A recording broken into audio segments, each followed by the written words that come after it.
নমস্কার বন্ধুরা। প্রথমেই ক্ষমা চেয়ে নিচ্ছি, গতকাল যে ভিডিওটা করছিলাম সেটা করতে করতে কারেন্ট চলে যায়, তাই যতটা ছিল ততটাই আমি পরে আপলোড করে দিয়েছি, আর সময় ছিল না আমার, তাই করা হয়নি। যাই হোক, গতকালের যে ম্যাচটা হয়েছে সেটা বৃষ্টি বিঘ্নিত ম্যাচ হয়েছে এবং বেশ খারাপ ম্যাচই হচ্ছিল, কিন্তু যখন পাঞ্জাব ব্যাট করতে এলো তখন আবার খেলাটা জমে গেছিল। এক সময় কিন্তু পাঞ্জাবের রেট প্রায় 1.25 টু 1.3 এর কাছাকাছি পৌঁছে গেছিল। তখন যারা পাঞ্জাবকে টাকা লাগিয়েছে তখন নিশ্চয়ই ভালোই জয়লাভ করেছে। যাই হোক, আজকের খেলা দুটো, আজকে সুপার স্যাটারডে, তো দুটো match, Gujarat Titans versus Delhi Capitals, 1 আর 3 খেলা।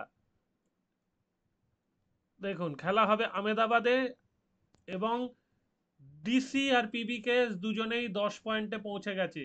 যদি আজকে ডিসি জিতে যায় তাহলে 12 পয়েন্টে পৌঁছে যাবে, সেটা কিন্তু অনেকটা তফাৎ হয়ে যাবে তলার টিমগুলোর থেকে।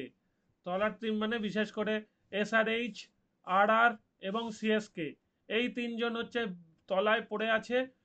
তাদের পয়েন্ট টেবিলের তাহলে তফাৎ হয়ে যাবে 4টে ম্যাচের, সেটা কিন্তু বেশ তফাৎ। কারণ আর 7টা ম্যাচ বাকি আছে বেশিরভাগ টিমেরই।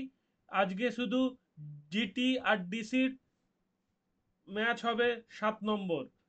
আর জিটি যদি 10-এ চলে যায় তাহলে যেটা ব্যাপার হবে, তারা 3 জন 10 আর বাকিরা 2 জন 8, 2 জন 6, 3 জন 4, তাহলে একটা প্যারিটি থাকবে। কিন্তু ডিসি এগিয়ে গেলেও সমস্যার কিছু নেই, পরবর্তীকালে ডিসি হারতেই পারে। তবে ডিসি এবারে ভালো ক্রিকেট খেলছে। আজকে আমেদাবাদে কি কি হতে পারে সেটা একটু প্রথমেই চোখ বুলিয়ে নেওয়া যাক। আমেদাবাদের পিচ, দু রকমের পিচ আমরা জানি, একটা হচ্ছে ব্ল্যাক সয়েল, একটা হচ্ছে রেড সয়েল। তো কোন পিচে খেলা হবে সেটা দেখি। যদি এখানে the pitch will decide who out of Washington Sundar and Khejurlia plays. Dasun Sanaka has joined the GT squad as a replacement for Glenn Phillips, but he may not be available for this game. There has no update on Kagiso Rabada's return either. এখনো পিচের সম্বন্ধে কিছু কি বলছে?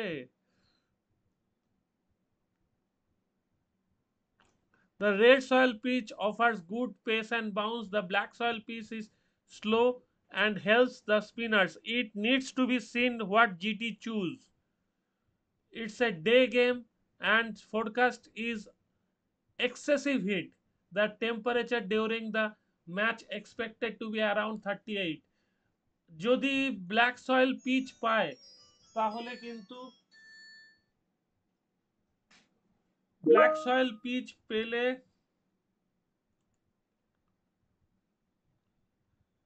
তাহলে কিন্তু run একটু কমের দিকে হবে এবং যারা পরে ব্যাট করবে তাদের একটু চাপ বাড়তে পারে, কারণ পিচটা মোড়ে আসে। আর রেড সয়েল পিচ পেলে হয়তো রানটা 180 বা 200-র কাছে যেতে পারে, কিন্তু যারা চেস করবে তারাও কিন্তু জিতে যেতে পারে। এইটা কিন্তু একটা ব্যাপার যে কোন রকম পিচ জিটি চুজ করছে, কারণ ডিসির ব্যাটিং কিন্তু মারাত্মক। ডিসি স্পিনার রয়েছে কুলদীপ যাদব, ভিভরাজ নিগম, কিন্তু পেসার রয়েছে মিচেল স্টার্ক, মোহিত শর্মা, মুকেশ কুমার। ও, আমরা স্পিনারের লিস্ট থেকে অক্সর প্যাটেলকেই বাদ রেখেছিলাম, কিন্তু সেটা ঘটনা নয়। আর করুণ নায়ারের ব্যাট দেখার জন্য আমি আজও ওয়েট করব। আমি এক্সপেক্ট করব করুণ নায়ারের ব্যাট আবার ঝলসে উঠুক, তাহলে খেলাটা জমে যাবে। আমার কেন জানি না মনে হচ্ছে যে খেলাটা ভীষণ টাইট হবে। কে জিতবে সত্যি করেই আমি হিসাব করে উঠতে পারছি না, কারণ স্পিনার আছে কিন্তু জিটির বেশি ভালো, বিশেষ করে সাই কিশোর এবং রশিদ খান। এই দুজন স্পিনার অনেক বেশি অনেক বেশি ভালো। এবং ওয়াশিংটন সুন্দর যদি ডিসিতে জিটিতে যদি আজকে খেলে তাহলে কিন্তু আর একটা এক্সট্রা স্পিনিং ফ্রেন্ডলি প্লেয়ার পেয়ে যাচ্ছে, সেখানে জিটির অ্যাডভান্টেজ একটু বেশি। মনে হচ্ছে যেন জিটি জিততে পারে, কিন্তু শেষে কি হবে সেটা খেলা একটু না গড়ালে বোঝা মুশকিল। এবং আমার ধারণা জিটি ব্ল্যাক সয়েল পিচ পছন্দ করবে এবং প্রথমে ব্যাট করা পছন্দ করবে। তাতে করে প্রথমে যদি জিটি টসে জিতে ব্যাট নেয়, তাহলে ধরে নিতে হবে যে জিটি স্পিনের ওপর জোর দিচ্ছে এবং ব্ল্যাক সয়েল পিচ এইটায় জিটির তুরুপের কার্ড। তো দেখা যাক যদি জিটি জেতে। সেকেন্ড ম্যাচ রাজস্থান রয়্যালস আর Lucknow super giants. Lucknow super giants কিন্তু ছন্দে আছে। এলএসজি 7টা ম্যাচে 4টে জিতেছে, মোটামুটি ছন্দ বলা যায়। আর রাজস্থান রয়্যালস 7টার মধ্যে 2টো জিতেছে। রাজস্থান রয়্যালস কি পারবে আজকে তাদের ঘরের মাঠে তৃতীয় জয়টা ছিনিয়ে আনতে? লখনৌ সুপার জায়ান্টের প্লেয়ার পুরান, মিচেল মার্স, মার্করাম, এই তিনজন দুর্দান্ত খেলছেন। বাদনি এবং মিলারও ভালো খেলছেন। সামাদও হাতে বেশ লম্বা মার আছে, আমরা বহুবার দেখেছি। পান্টকে আগের দিন ছন্দে ফিরতে দেখেছি, আজকে দেখা যাক তিনি সেই ছন্দে থাকেন কিনা। তো লখনৌ সুপার জায়ান্টের ব্যাটিংটা খুবই ভালো। বোলিংয়ে আজকে মায়াঙ্ক যাদবকে দেখলেও দেখতে পারি। মায়াঙ্ক যাদব মানে মনে আছে সেই স্পিড স্টার, যে প্রচন্ড গতিশীল বোলার। মায়াঙ্ক যাদব খেললে কিন্তু ঘটনা এদিক ওদিক হয়ে যেতে পারে। যেমন জোফরা আর্চার কিন্তু অন্যদের শুইয়ে দিতে পারে এবং দিয়েওছেন একদিন। তো মায়াঙ্ক যাদব আর জোফরা আর্চারের লড়াই আজকে দেখতে পাবো হয়তো। আর রাজস্থান রয়্যালসের ওপরের দিকটা খুব ভালো ব্যাটিং, কিন্তু যত নিচের দিকে নামছে, নীতিশ রানাও আগের দিন ভালোই ব্যাট করছিলেন, কেন তিনি সুপার ওভারে এলেন না সেটা ওরাই জানে। রিয়ান পারাগ ভালো ব্যাটসম্যান, কিন্তু ফর্ম অভাব আছে। ধূপ জুড়েল ভালো খেলছেন। হেডমায়ারের কাছ থেকে আর বিশেষ কিছু এক্সপেক্ট করার নেই, কারণ তিনি জান লড়িয়ে খেলছেন। তিনি হয়তো ফ্লপ করছেন, তিনি হয়তো সব কটা বল বাউন্ডারি বাইরে পাঠাতে পারছেন, কিন্তু তিনি কোনো অবকাশ ছাড়ছেন না, প্রচন্ড ভালো খেলছেন। আর হাসারাঙ্গার কাছ থেকে একটু বেশি স্পিন আমরা এক্সপেক্ট করছি, অ্যাজ ওয়েল অ্যাজ মহেশ থিকসানার থেকে।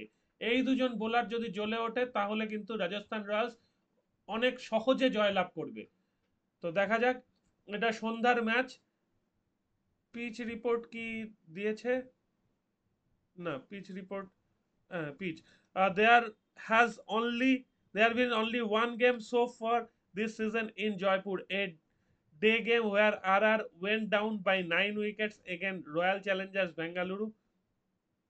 The pitch felt a touch too spaced but eased out as the evening progressed. The Swai Mansingh Stadium isn't historically a high scoring venue. Since IPL 2023, the average first inning score has been 179. There is a warning in Jaipur for excessive heat, but the temperature should drop by the time the match gets underway. Dew could be a factor later in the evening.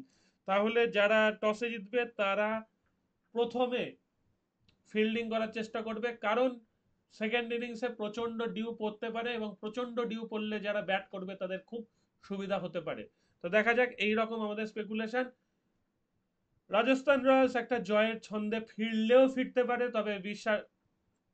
তবে ওদের ব্যাটিংকে অনেক বেশি সক্রিয় হতে হবে এবং হাসারাঙ্গা আর থিকসানার ওপর অনেক গুরুদায়িত্ব পড়ে যাচ্ছে যদি তাদের জয়লাভ করতে হয়।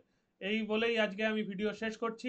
দেখা যাক শেষ পর্যন্ত কি হয়, আমাদের প্রেডিকশন কতটা কাছাকাছি যায়। এবং আমার পেজ, যে ওয়েবসাইট sportinglyyours.xyz, ওটাই কিন্তু ফলো করতে ভুলবেন না। আমি কিন্তু রীতিমতো প্রেডিকশন দিচ্ছি এবং আরো কিছু খুঁটিনাটি জিনিস জানাচ্ছি আপনাদের। Thank you very much for watching.